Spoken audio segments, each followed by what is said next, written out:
हमें हमें पता कि जीएसटी होता है, टैक्स लगता है। जीएसटी में सरकार हमेशा आंकड़े निकालती रहती है कि हाँ भाई हमने इतना कलेक्शन कर लिया, उतना कलेक्शन कर लिया, बताती रहती है। अच्छी बात भी है, लगभग कई महीनों से लगातार जीएसटी का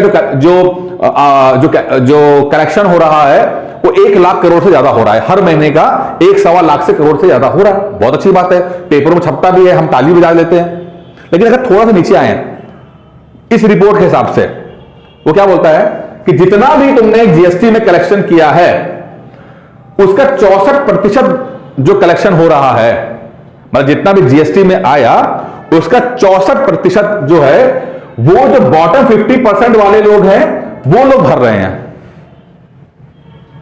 मतलब जो जीएसटी कलेक्ट हो रहा है, सरकार बोल रही है और ताली बजाती है कि देखो हमने 1 लाख करोड़ का जीएसटी कर लिया, 1.25 लाख करोड़ का कर लिया, तो उस 1.25 लाख करोड़ के जीएसटी को जमा करने में ये बॉटम 50% यानी कि आधों से नीचे वाले, गरीबी से नीचे, वो लोग 64% तक का कंट्रीब्यूशन रहता है। समझ रहे हो आप लोग क्या हालत है? और बद से बदतर ये है कि जो टॉप 10 लोग हैं, टॉप 10, वो मात्र 3% जीएसटी देते हैं। मात्र 3% जीएसटी देते हैं। कौन? टॉप 10 लोग। मतलब बॉटम 50%, मतलब ऐसा कर लेते हैं, ये बॉटम 50% लोग जो हैं, ये बॉटम 50% ये कितना दे रहे हैं? 63% जीएसटी दे रहे हैं। और ये टॉप 10 लोग कितना दे रहे हैं? मात्र 3%। मतलब पैसा ज्यादा कमाएंगे भी, टैक्स भी कम देंगे हम, ठीक है। आपदा आएगी तो उसमें अवसर भी ढूंढ लेंगे हम, ठीक है ना। फिर बोलेंगे शाइनिंग इंडिया, क्या बात है ना।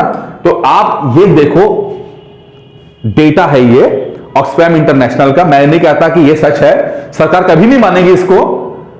मैं ये भी नहीं कह रहा कि आप एज इट इज लिख लेना, या आपको सही प्रूफ करना ही है। हमारा मकसद सही प्रूफ करना नहीं है। हमारा मकसद है कि ये जो फैक्ट्स हैं, आप अगर एग्जाम में सवाल आए तो उस एग्जाम के सवालों में अगर आपको लगता है कि यहां पर डेटा इस्तेमाल करना चाहिए, इस डेटा को इस्तेमाल करके जेंडर इनइक्वालिटी, ठीक है, या सोशल इनइक्वालिटी, ठीक है, इस तरह की चीजों पे आप इस डेटा को इस्तेमाल कर पाओगे तो आपका एक एडवांटेज रहेगा।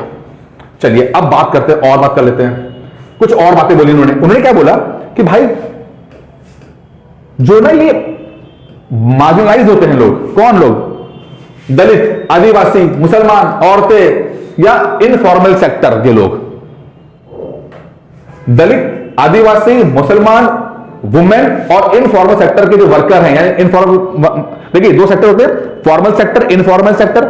अगर मैं मोटा मोटा बोलूं, फॉर्मल सेक्टर वो होता है जिसमें सरकारी नौकरी करने वाले लोग, एमएनसीज में काम करने वाले लोग, यानी जहां पर सैलरी मिलती है। 30 दिन आप काम करोगे, सैलरी मिलेगी आपको, आपको अलाउंसेस मिलते हैं, छुट्टी होगी, छुट्टी मिलती है आपको।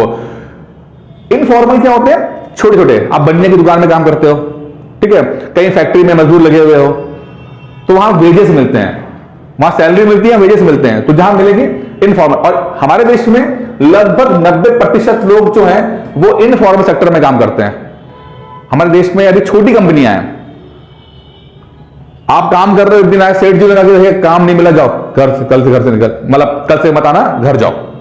आप कुछ कर भी नहीं सकते। लेकिन आप किसी एमएनसी में काम कर रहे हो, सरकारी स्कूल, सरकारी उसमें काम कर रहे हो, तो ऐसा नहीं पॉसिबल। हायर एंड फायर इतनी जल्दी नहीं होता है। तो अब क्या बोल रहे हैं कि जो मार्जिनलाइज्ड है, दलित, आदिवासी, मुसलमान, वुमेन, इनफॉर्मल सेक्टर काम करने वाले लोग, उनको तो बहुत ही जिंदा, मतलब बहुत ही मुसीबत होती है।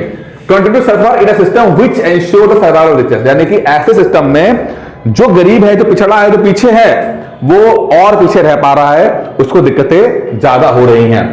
और सबसे बुरा बात यह है कि जो टैक्स पे करना पड़ रहा है, ये गरीब लोग ज्यादा टैक्स पे कर रहे हैं। हम देख ही लिया जीएसटी के अंदर जो है प्रोपोर्शनेट है, प्रोपोर्शनेटली, अनुपात में, नंबर्स में नहीं, अनुपात में जितनी सैलरी है। और जैसा कि एग्जांपल में देता हूं आपको, इसको थोड़ा समझा देता हूं। लेट सपोज माचिस पे टैक्स बढ़ गया और माचिस जो है वो 1 रुपए की जगह 2 रुपए की हो गई। माचिस पे टैक्स बढ़ा, माचिस जो है वो 1 रुपए की जगह 2 रुपए हो गई। अब एक फैमिली है, मजदूर फैमिली, जिसकी मंथली इनकम जो है वो 1000 रुपए है, और एक है हमारी नीता अंबानी, ठीक है। अब माचिस पर टैक्स सरकार ने बढ़ा दिया 1% का। अब गरीब मजदूर वो भी माचिस खरीद रहा है और नीता अंबानी भी खरीद रही, मान लेते हैं नीता अंबानी भी माचिस खरीद रही है। अब दोनों को जो माचिस है वो 3 रुपए की पड़ रही है, पहले 2 की पड़ती थी 3 की पड़ रही है।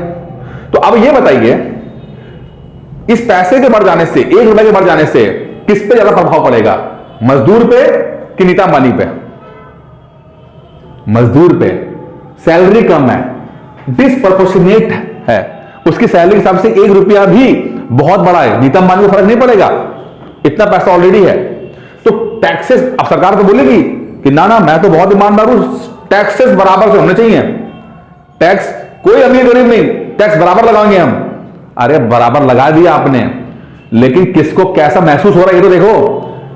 माचिस 2 की 3 कर दिया आपने कहा कि मैं कोई भेदभाव नहीं करता, लेकिन अंबानी को अगर माचिस खरीदनी होगी उस पर कोई असर नहीं पड़ेगा, लेकिन एक गरीब मजदूर को अगर माचिस लेनी पड़ेगी तो असर करेगा। तो ये समझना बहुत जरूरी है कि आपके कहने से इक्वालिटी का जो आप नारा अपनाते हो उसको देखो तो इक्वालिटी सचमुच हो भी रही है कि ऐसा तो इनइक्वालिटी बढ़ा दी आपने।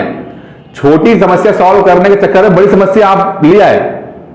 ठीक है, समझ आ रही है? अच्छा, अब